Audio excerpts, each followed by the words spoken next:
So cutting taxes, reversing the national insurance rise, money in the pocket, isn't that what people wanted? What's wrong with that? Well, I have to say, I've never heard any government trash their own record as much as the Chancellor did this morning. These lot have been in power for 12 years, and for them to turn around and say, oh, we've got it all wrong for the last 12 years is frankly ludicrous. And I've never seen a budget either that so unashamedly preferred those with the most money over everyone else. And I've never seen so much public expenditure be committed without a word about how it's all going to be paid for. I think this is really the end of the Conservative Party's reputation as a party of economic solidity. I mean, I hear you, but I mean, what would the Labour Party propose then? Because they don't really appear to have any plans themselves. I haven't heard much about what the Labour Party would do on this.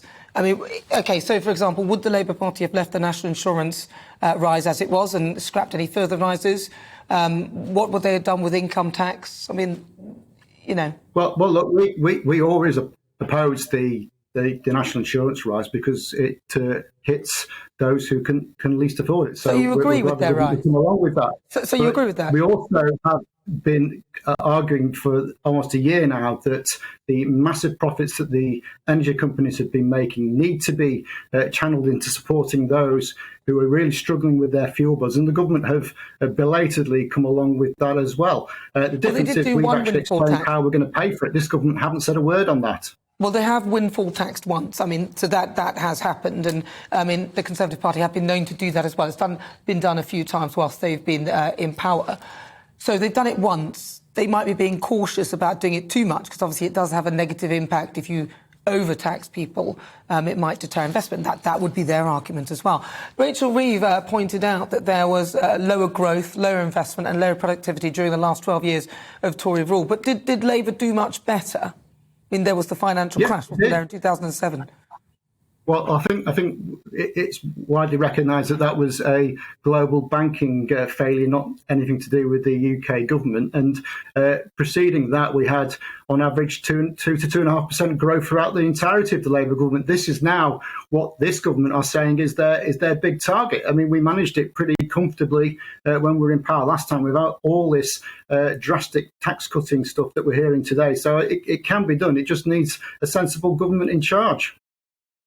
You mentioned the global banking scandal, but we've had a pandemic. So that, I mean, each issue has created a situation. I mean, the pandemic was huge. It's unprecedented in my lifetime and in most of our lifetimes.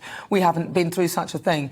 And we had to deal with that. And literally everyone, well, there's a large proportion of people who had to be paid whilst not in work. So that was a difficult time for any government to deal with. I'm not sure how the Labour government would have done with that, but also the Labour Party would have kept people locked down for longer, so this crisis would have been worse, surely. Surely they did the right thing in supporting people.